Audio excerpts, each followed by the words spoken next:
Convicted of attempted murder in the death of Sammy Yatim, it is sentencing day for Toronto Police Constable James Forcillo. The judge has handed him 6 years in jail.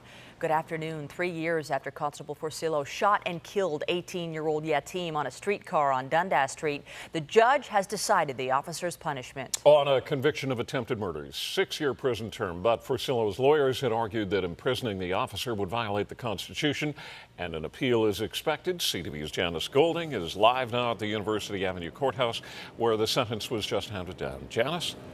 Ken, right at the outset, we knew that Constable James Forcillo would receive at least 5 years today because right at the outset, the Superior Court Justice ruled that the defense's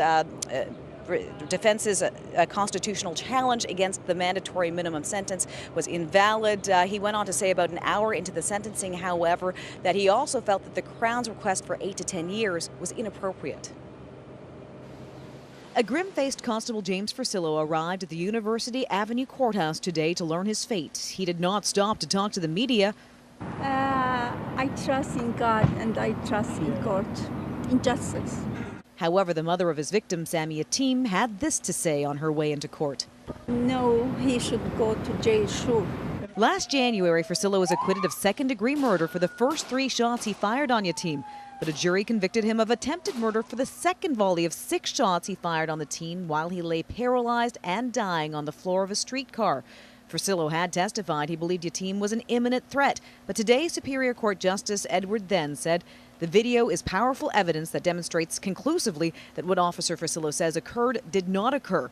He went on to say, I conclude that all the shots in the second volley were not only contrary to his training, but unreasonable, unnecessary, and excessive. The Crown had asked that Forcillo be sentenced to 8 to 10 years. The defense had asked for a 2-year, less-a-day conditional sentence. Today, Justice Then said he had no choice but to consider at least the mandatory minimum of 5 years. Officer Forcillo shot Mr. Yatim precipitously, contrary to his training, at the commencement of the second volley and throughout the second volley. He added, I find beyond a reasonable doubt that there was ample opportunity for Officer Forcillo to communicate with Mr. Yatim either through verbal de-escalation or by issuing commands in accordance with his training to allow Mr. Yatim to relinquish his knife. No such opportunity was given. So again, Constable James Forcillo has been sentenced to 6 years in jail. Neither he nor his wife showed any reaction when the sentence was read out. Constable Forcillo was led off to the holding cells in handcuffs. Reporting live from Janice Golding. Now back to Michelle. Thank you, Janice. And CTV's Austin Delaney is also there. Austin, you were in the courtroom when the sentence came down. What was that like? How did Forcillo react? Well, it's not often you see a police officer be handcuffed in a courtroom and led out by the deputies in the court and down to the holding cells. Constable Forcillo showed no emotion, as he has throughout this trial. He walks in with his head held high and he doesn't talk to the media. We've asked him several times for a comment. Today, the judge asked before sentencing if he had anything to say. He stood up and said no, that he didn't. His wife, Irina, was in the courtroom. No reaction from her either. The courtroom itself was absolutely packed with police officers, members of the public, the Yatim family, all the lawyers involved in this case. So no reaction. The judge spoke for about an hour and a half.